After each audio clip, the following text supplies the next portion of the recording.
बिस्मिल्लाहिर्रहमानिर्रहीम। Dear student, अस्सलाम वालेकुम। आप स्टूडेंट्स हैं बीएस स्टैटिस्टिक्स थर्ड सेमेस्टर के, और जो कोर्स हमने इस सेमेस्टर में पढ़ना है उसका कोर्स कोड है STA401 और कोर्स टाइटल है बेसिक स्टैटिस्टिकल इन्फ्रेंस, और ये 431 क्रेडिट आवर्स के साथ ऑफर हुआ है आपको। कोर्स ऑर्डिनेंस की कॉपी मैंने प्रिंट कॉपी आप सबको प्रोवाइड इंशाल्लाह क्लास में मैंने कर दी आपको, और अभी यही कोर्स ऑर्डिनेंस जो मैंने आपको प्रोवाइड किए हैं ये आपके सामने स्क्रीन पे आपको नज़र आ रही हैं। आपकी कोर्स ऑर्डिनेंस को ना मैंने 5 हिस्सों में डिवाइड कर दिया है। पहला जो हिस्सा है वो है सैम्पलिंग, दूसरा हिस्सा है पॉइंट एस्टिमेशन, तीसरा हिस्सा है इंटरवल एस्टिमेशन, और चौथा हिस्सा है हाइपोथेसिस टेस्टिंग।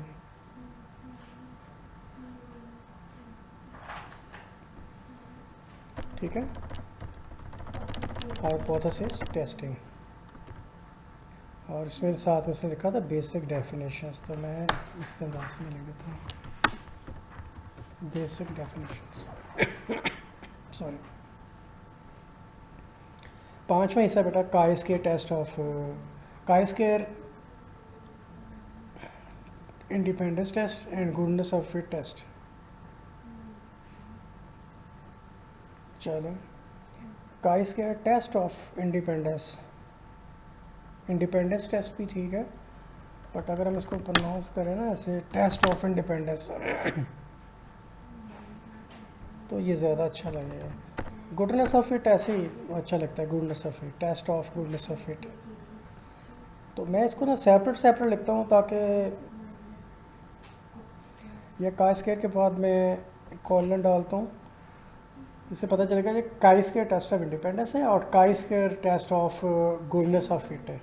तो यहाँ भी मैं टेस्ट लगा देता हूँ, test of goodness of fit. ठीक है बेटा, तो काई-स्क्वायर जो आपके सिलेबस में है वो 2 तरह के स्टैटिस्टिकल टेस्ट में इस्तेमाल होगी, एक टेस्ट ऑफ इंडिपेंडेंस है, एक test of goodness of fit है। सैम्पलिंग जो है वो आपको सैंपल प्रोवाइड करती है फ्रॉम अ पॉपुलेशन, एक पॉपुलेशन में से आपको सैंपल प्रोवाइड करती है। तो वो सैंपल जो होता है उसी इंफॉर्मेशन की बेस पे जो आपको सैंपल से मिलती है आप पॉइंट एस्टिमेशन करते हैं, उसी सैंपल इंफॉर्मेशन की बेस पे आप इंटरवल एस्टिमेशन करते हैं, उसी सैंपल इंफॉर्मेशन की बेस पे आप हाइपोथेसिस टेस्टिंग करते हैं, उसी सैंपल इंफॉर्मेशन की बेस पे आप टेस्ट ऑफ इंडिपेंडेंस और test of goodness of fit लगाते हैं। तो सैम्पलिंग जो है ना ये एक अंडरस्टूड बेसिक अंडरलाइंग फैक्टर है इन तमाम 4 जो है parts of your course of contents. ठीक है, तो इसलिए सबसे पहले इसमें आपको सैम्पलिंग के बारे में बताना चाहा है। और सैम्पलिंग में आपने क्या करना है, सैम्पलिंग में आपने सबसे पहले बेसिक डेफिनेशंस करनी है।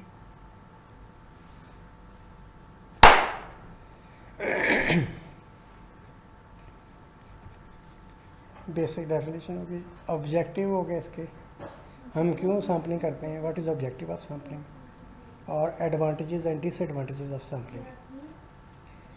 ठीक है, ये आपका पहला टॉपिक है। इसको मैं थोड़ा मज़ीद बेहतर कर देता हूँ, यहाँ पे मैं फुल स्टॉप लगा देता हूँ। वैसे everything is separated by comma, और यहाँ पे भी मैंने इसको सेपरेटेड बाय कॉमा किया हुआ है।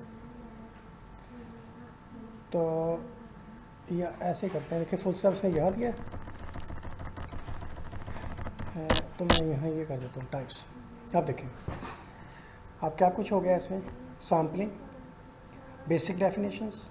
अब बेसिक डेफिनेशंस किसकी, सैम्पलिंग की, ऑब्जेक्टिव किसका, सैम्पलिंग का, एडवांटेजेस किसके, सैम्पलिंग के, डिसएडवांटेजेस किसके, सैम्पलिंग के, और टाइप्स किसकी, सैम्पलिंग की।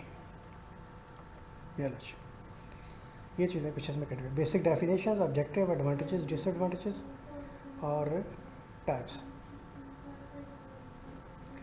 आगे बेटा सैम्पलिंग का जो ज़्यादा न्यूमेरिक काम फिर शुरू हो जाएगा, उसमें सैम्पलिंग डिस्ट्रीब्यूशन ऑफ मीन आ जाएगी।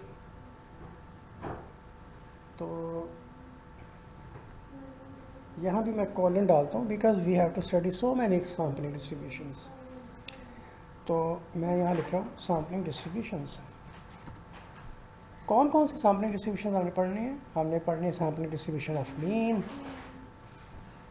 फिर हमने पढ़नी है sampling distribution of difference between two means. जब टू मीन है तो टू मीन्स होना चाहिए यहाँ पे, टू मीन्स।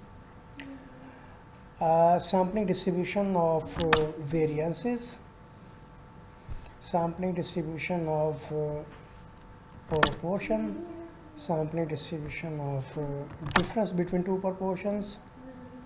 और इसके बाद एक ज़बरदस्त थ्योरम है जिसका नाम है central limit theorem. Okay, central limit theorem पे इंशाल्लाह बात करेंगे जब हम इस पे पहुंचेंगे।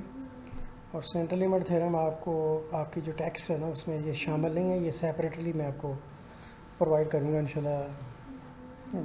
बड़ी अच्छी प्रेजेंटेशन के साथ आपको ये मैं प्रोवाइड करूँगा सेंट्रल लिमिट थ्योरम। ठीक है बेटा, तो आइए अब बाकायदा काम शुरू करते हैं सैम्पलिंग के ऊपर। अभी तक मैंने आपको जो सैम्पलिंग आपका पहला टॉपिक था ना उसको थोड़ा कोर्स आउटलाइन जो लिखी हुई थी उनको थोड़ा ज़्यादा बेहतर अंदाज में लिखा है। तो अगर आप देखें तो अब आपने करना जो है, करना क्या कुछ है, आपने सैम्पलिंग के बारे में पढ़ना है, इसका इंट्रोडक्शन पढ़ना है एक तरह से। उसके बाद आपने सैम्पलिंग डिस्ट्रीब्यूशंस पढ़नी है, ओके। और सैम्पलिंग डिस्ट्रीब्यूशन के बाद आपने पढ़ना है सेंट्रल लिमिट थ्योरम। तो आपके सिलेबस में ना एक तरह से तीन ही पहले जो कंटेंट है ना उसमें सिर्फ तीन ही चीज़ें हैं।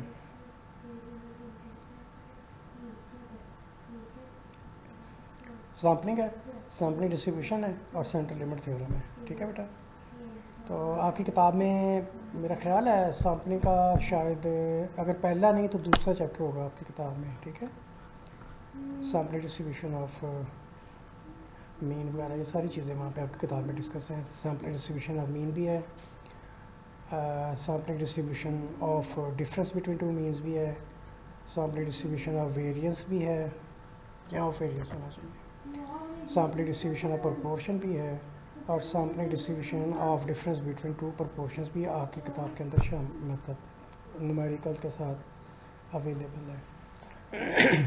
सेंट्रल लिमिट थ्योरम एक सफ़े का थ्योरम होगा तकरीबन और इसके बड़े इंपॉर्टेंट रिजल्ट्स हैं। तो इसको सैम्पलिंग के चैप्टर में उसने क्यों शामिल किया है और जनरली अगर मैं इस पे आप पे बात करना चाहूँ आपसे इसके ऊपर कि सेंट्रल लिमिट थ्योरम यहाँ क्यों मौजूद है, तो उसकी एक ख़ास वजह है। वो वजह यह है कि आपने कुछ डिस्ट्रीब्यूशंस बेटा पढ़ी हुई है आपने, जिनमें नॉर्मल डिस्ट्रीब्यूशन भी है, आपने स्क्यूनेस एंड कर्टोसिस भी पढ़ी है। प्रैक्टिकल में मैंने आपको एक क्वेश्चन दिया था कि फैसलाबाद के एक हॉस्पिटल में एक दिन में 500 बच्चे पैदा हुए हैं, तो उन बच्चों के वेट का कोएफिशिएंट ऑफ स्क्यूनेस बताएं, उन बच्चों के वेट का कोएफिशिएंट ऑफ कर्टोसिस बताएं, उन बच्चों की हाइट का कोएफिशिएंट ऑफ स्क्यूनेस बताएं, उन बच्चों की हाइट का कोएफिशिएंट ऑफ कर्टोसिस बताएं। तो आप लोगों को थोड़ा डिफ़िकल्टी हुई थी, लेकिन क्योंकि मैं आपको पहले दिन बता दिया था कि नॉर्मल डिस्ट्रीब्यूशन की एग्जांपल्स में वेट और हाइट आते हैं। तो क्योंकि जो भी वेट अल्लाह ताला बच्चों को दे रहा है वो नॉर्मल डिस्ट्रीब्यूशन से दे रहा है, इसलिए बच्चों का जो वेट है वो नॉर्मल डिस्ट्रीब्यूशन को फॉलो करेगा और नॉर्मल डिस्ट्रीब्यूशन का जो कोएफिशिएंट ऑफ स्क्यूनेस और कर्टोसिस है, ख़ास कर जो फिशर वाला है, वो 0 है। लेकिन अगर हम पियर्सन कोएफिशिएंट ऑफ स्क्यूनेस की बात करें तो वो नॉर्मल डिस्ट्रीब्यूशन के लिए 0 होता है और पियर्सन के कोएफिशिएंट ऑफ कर्टोसिस की बात करें तो वो 3 होता है। तो सेंट्रल लिमिट ये थ्योरम ये कहता है कि डेटा बेशक नॉर्मल नहीं भी है, अगर आपने नॉन नॉर्मल डिस्ट्रीब्यूशन से भी सैंपल लिया है तो उसके मीन की डिस्ट्रीब्यूशन जो है ना वो नॉर्मल ही होगी। तो नॉर्मल डिस्ट्रीब्यूशन के एप्लीकेशन को मज़ीद एक्सटेंड किया सेंट्रल लिमिट थ्योरम ने। थैंक यू बेटा।